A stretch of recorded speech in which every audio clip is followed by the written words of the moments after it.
Can you imagine someone hating you so badly that they would kidnap you just because you are a Christian? Can you imagine if that person that hated you was your neighbor and you had to flee your home to avoid the danger? My name is Gabe Waddell, and I cannot imagine experiencing that suffering. But as the executive director of Remember, a ministry to the persecuted church, I have talked to people who have been through all of this. Men, women, and even children who were forced to become refugees because they believed in Jesus Christ. They have lost their homes and their possessions, and some have even lost their lives. But their stories are full of hope because these Christians have found eternal joy.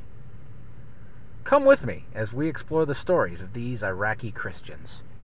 Mary was a schoolteacher in Iraq's capital city of Baghdad during the time when Iraq was ruled by the dictator named Saddam Hussein. Her husband was a high-ranking officer in the government, and they and their son and daughter were Christians. Mary began to be pressured into joining the Ba'ath Party, Saddam's political movement, but she refused to join because she was a Christian. At the same time, her husband was also pressured, but he, like his wife, steadfastly refused to compromise his beliefs. Saddam Hussein's agents, though, would not take no for an answer, became more and more insistent, and began threatening their family if they would not cave in. Finally, one day, there were more than just threats. Mary's husband did not come home from work.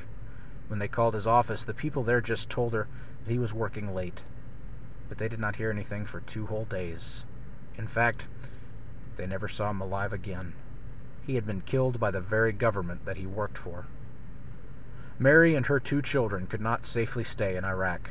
She had to leave her job and their home and move to a completely different country in order to avoid a similar persecution or death for her and her children. So they fled to Jordan, a strange city where they had no home, no money, and no place to turn but the body of Christ. Mary's story is not uncommon, even now that Saddam Hussein is no longer the dictator in Iraq. Even though he was overthrown, persecution continues. The Muslim religion has many different divisions, and their infighting leads to incredible violence. Violence that is often unified against Christians. Kidnappings, murders, even car bombs are common occurrences throughout Iraq. Many Christians have fled to surrounding countries, such as Syria, Lebanon, and many to Jordan. There, in the capital city of Amman, Remember was able to meet with these Christian refugees and hear their stories. We bundled up against the cold winter and went to visit them. We learned about the family that had fled to Jordan, where they were much safer, but not completely safe. Someone tried to follow them into Jordan in order to kill them.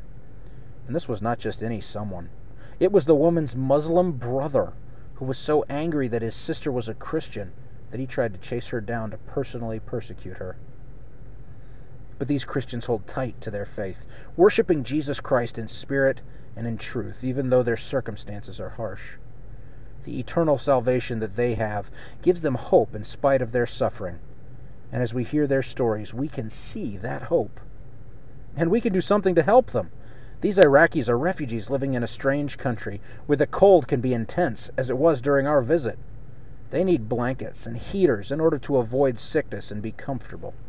And Remember was able to purchase those blankets and heaters for them. In doing so, we blessed them.